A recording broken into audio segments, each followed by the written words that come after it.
Address to Edinburgh, Robert Burns, Edinburgh. Scotia's darling seat. All hail thy palaces and to single quotares, where once beneath a monarch's feet sat legislation's sovereign power single quotares. From marking wildly scattered flow single quotares, as on the banks of Erie strayed, and singing, lone, the lingering hours, I shelter in thy honored shade. 2. Here wealth still swells the golden tide, as busy trade his labor plies. Their architecture's noble pride bids elegance and splendor rise. Here justice, from her native skies, high wields her balance and her rod. Their learning, with his eagle eyes, seeks science in her co-abode. 3. Thy sons, Edinburgh.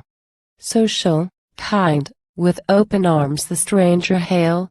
Their views enlarged, their liberal mind, above the narrow, rural vale.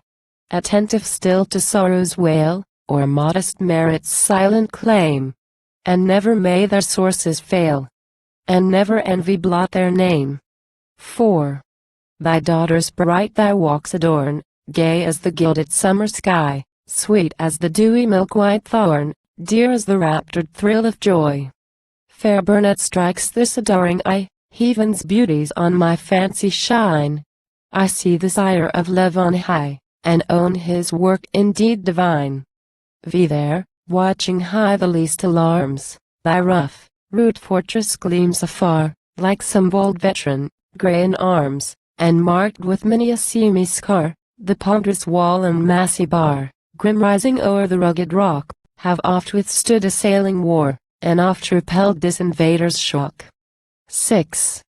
With awestruck thought, and pitying tears, I view that noble, stately dome, where Scotia's kings of other years, famed heroes, had their royal home. Alas, how changed the times to come! Their royal name low in the dust. Their hapless race wild wandering roam, though rigid law cries out, 'twas just. 7. Wild beats my heart to trace your steps, whose ancestors, in days of yore, through hostile ranks and ruined gaps old Scotia's bloody lion bore. Even I who sing in rustic lore, haply, my sires have left their shed, and fact grim danger's loudest roar, bold following where your fathers led. 8. Edinburgh. Scotia's darling seat. All hail thy palaces and to single quotares, where once beneath a monarch's feet sat legislation's sovereign power single quotares. From marking wildly scattered flow single quotares, as on the hanks of Erie strayed, and singing, lone, the lingering hours, I shelter in thy honored shade.